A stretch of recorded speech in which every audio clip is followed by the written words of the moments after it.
છું? અરે પેલો જ્વેલર્સ વાળો યાદ છે તને? આપણે ગયા વર્ષે ગયા હતા, તને ઇયરિંગ્સ એમાં ગમી ગઈ હતી એકદમ, અને મેં કહ્યું હતું કે ફરી ક્યારેક લઈ દઈશ, અત્યારે હમણાં પૈસા નથી.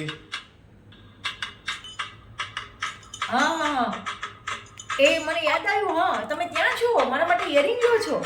અરે વાહ, તો આજે તો હું તમારા ગમતા ભોજન બનાવીશ. હા, જલ્દી જલ્દી આવજો લઈને. અરે સાંભળ, પેલા વાત પૂરી સાંભળ. એ કંઈ ભોજન બનાવવાની જરૂર નથી.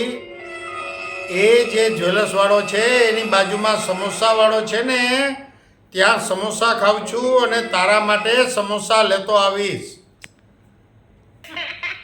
મૂકો. ઓ શિટ, મૂકો ફોન. મને એમ કે તમે ઇયરિંગ લેવા ગયા. ચલો ચલો.